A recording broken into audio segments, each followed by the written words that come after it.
friends, welcome to the next class of Learn English with Rosie Vittal. So find out errors में let us learn some new things. Don't let means allow, मत करने दो किसको, greed लालच को, overpower you. overpower means होता है हावी होना, काबू कर लेना. सो लालच को अपने ऊपर हावी मत होने दो. इसमें कोई मिस्टेक नहीं है. अगर तो हम ग्रीड के बारे में जनरल बात करें, यानी हम जैसे ये किसी को शिक्षा दे रहे हैं कि लालच को अपने ऊपर हावी मत होने दो, तो ग्रीड के आगे दा नहीं आएगा. एब्स्ट्रैक्ट नाउन्स के साथ, एब्स्ट्रैक्ट नाउन मतलब भाववाचक संज्ञाएं, जैसे प्रेम, मृत्यु, बचपन, ये सब एब्स्ट्रैक्ट नाउन है क्योंकि इनका कोई सॉलिड आकार नहीं होता है. तो उनके साथ द, ए और एन तो आता ही नहीं है. द तभी लगाया जाता है जब हम किसी पर्टिकुलर समय किसी पर्टिकुलर व्यक्ति के साथ उसको जोड़कर बोलते हैं.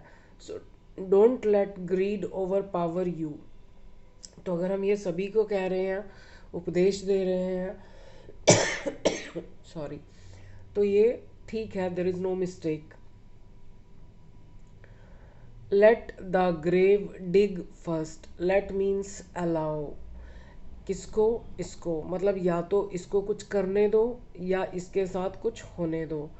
अगर इसको करने दो, इसने करना है तो फर्स्ट फॉर्म, इसके साथ होना है तो पैसिव वॉइस यानी be plus third form.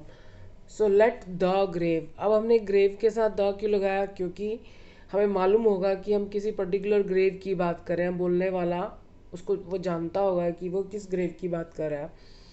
So let the grave be third form dug, D U G, dug first, पहले कब्र खोदी जाने दो. शी डिड नॉट लेट, उसने नहीं करने दिया. किसको? मुझे. क्या नहीं करने दिया? ग्रीट. ग्रीट मीन्स दुआ सलाम, नमस्ते करना, अभिवादन करना. So she did not let me greet to my friend. अब यहाँ पर ये टू गलत है. क्यों? क्योंकि वर्ब के बाद जब ऑब्जेक्ट आता है, और ख़ास तौर पर जब हमारे पास एक ही ऑब्जेक्ट है और उस वर्ब के साथ कोई फिक्स प्रपोजिशन नहीं है, जैसे ऑब्जेक्ट के बाद हमेशा टू आता है, लिसन के बाद हमेशा टू आता है, ग्रीट के साथ तो कुछ ऐसा फिक्स्ड ही नहीं है कि उसके साथ टू हमेशा आना चाहिए. तो जब हमारे पास एक ही ऑब्जेक्ट है, चाहे वो व्यक्ति हो या वस्तु हो, तो कोई प्रपोजिशन नहीं आती है.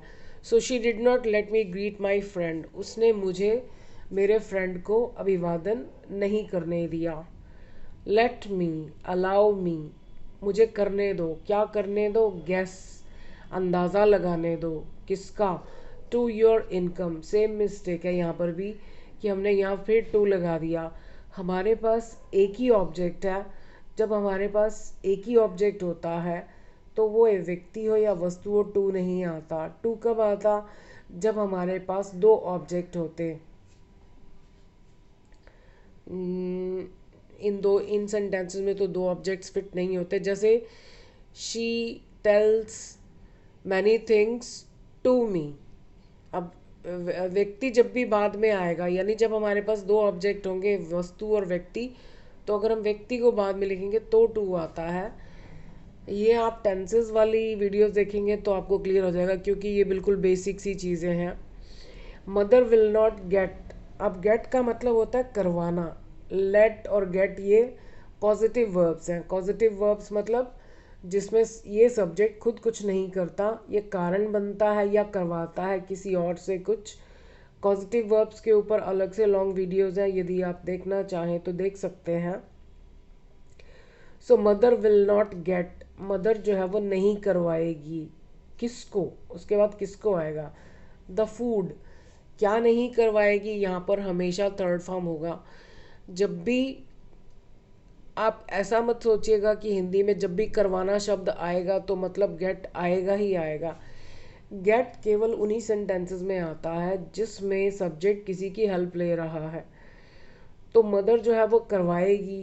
किसको करवाएगी? फूड को करवाएगी. क्या करवाएगी? वो हमेशा थर्ड फॉर्म होता है. क्यों? क्योंकि जब हम दूसरों के सहारे रहते हैं तो काम जल्दी नहीं होता. तो जो फॉर्म जल्दी नहीं आती जल्दी आती है वो फर्स्ट फॉर्म है, और जो सबसे बाद में आती है वो थर्ड फॉर्म है। तो जब दूसरों पर डिपेंडेंट होते हैं तो काम ऐसे ही होता है। Third form, garnished by coriander leaves. Coriander leaves होता है हरे धनिए के पत्ते। अब हरे धनिए के पत्ता कोई चीज़ है, तो जब हम किसी चीज़ की मदद से कोई काम करते हैं तो वहाँ बाय नहीं विद आता है। So mother will not get the food garnished with coriander leaves. You should get, तुम्हें करवा लेना चाहिए, रिपेयर्ड नहीं, गेट के बाद पहले किसको, योर टीवी यहाँ आएगा। You should get your TV, अब क्या करवाना है टीवी का, थर्ड फॉर्म रिपेयर्ड। गेट वाले सेंटेंसेस में सेकंड वाले वर्ब के साथ पैसिव वॉइस कभी भी नहीं बनता, क्योंकि इसमें हमेशा इससे काम काम इसके साथ ही हो रहा है हर सेंटेंस में। तो ये तो ऑलरेडी थर्ड फॉर्म है, इसमें बी की फॉर्म नहीं लगती। अक्सर स्टूडेंट्स ये गलती कर देते हैं, वो बी लगा देते हैं, यहाँ पर केवल थर्ड फॉर्म लगती है। So you should get your TV repaired. He is having, अब जो गेट वाले सेंटेंसेस होते हैं जिसमें गेट का मतलब होता है करवाना, हम हैव भी यूज़ कर सकते हैं।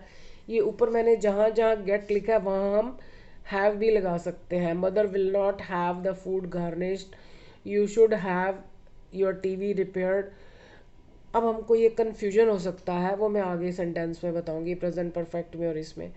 ही इज़ हैविंग, वो करवा रहा है किसको, द न्यू हॉर्स, नए हॉर्स को, बी ट्रेंड, ट्रेंड करवा रहा है। यही मिस्टेक मैं आपको भी ऊपर बता रही थी कि हमको लगता है कि हॉर्स तो कुछ कर नहीं रहा, एक्चुअली स्टार्टिंग से ही क्या है कि इसके साथ कुछ करवाया जा रहा है। तो क्या करवाया जा रहा है, वो केवल थर्ड फॉर्म बी नहीं लगाना। All the gadgets have got repaired. Gadgets होते हैं घर में जो छोटी मोटी मशीनें हम यूज़ करते हैं, mixie, grinder, washing machine. So all the gadgets, सारे गैजेट्स को रिपेयर करवा लिया गया है। अब किसने करवाया है, अब आप जैसे ये सेंटेंस था, इसमें किसने करवाया है दिया हुआ था, इसमें किसने करवाया नहीं दिया हुआ, जिस चीज़ को करवाया गया वो दिया हुआ है। तो यानी हमारा जो मेन सेंटेंस है वो पैसिव वॉइस है। सो ऑल द गैजेट्स हैव, यहाँ पर बीन आना चाहिए क्योंकि इनको कुछ करवाया है, इसमें इसने कुछ करवाया है इसको। अब जिसको करवाया गया है हमने उसी को सब्जेक्ट बना दिया, तो फिर पैसिव वॉइस में बनेगा। यहाँ नहीं, यहाँ कभी भी पैसिव वॉइस नहीं, यहाँ केवल थर्ड फॉर्म आएगी। So all the gadgets have been got repaired. अब ये दोनों इकट्ठे आ जाएंगे, वर्ब और ये, क्योंकि जिसके साथ काम हुआ वो तो स्टार्टिंग में चला गया, सब्जेक्ट बन गया।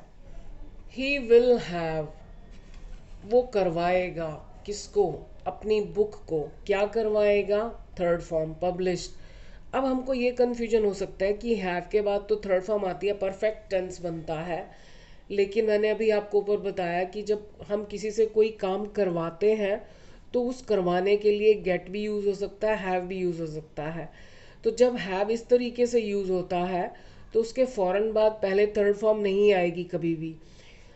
यहाँ पर जिसको कुछ करवाया गया वो व्यक्ति या वस्तु आएगा, तो आप इसका मीनिंग ऐसे पढ़िए कि करवाया, वह करवाएगा, किसको करवाएगा, अपनी बुक को करवाएगा, क्या करवाएगा, थर्ड फॉर्म।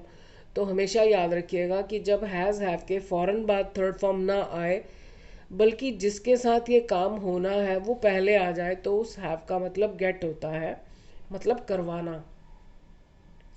वैसे ज़्यादातर गेट ही यूज़ होता है, लेकिन ये नॉलेज भी होनी चाहिए। ही can not gate renovated his flat. He can not gate, वो नहीं करवा सकता है किसको, हिज फ्लैट यहाँ आना चाहिए, रेनोवेटेड मतलब मरम्मत वगैरह। So he can not get his flat renovated, वो अपने फ्लैट को रेनोवेट नहीं करवा सकता है। मे बी उसके पास पैसे नहीं हैं या कुछ प्रॉब्लम है जिसकी वजह से वो ये काम नहीं करवा सकता है।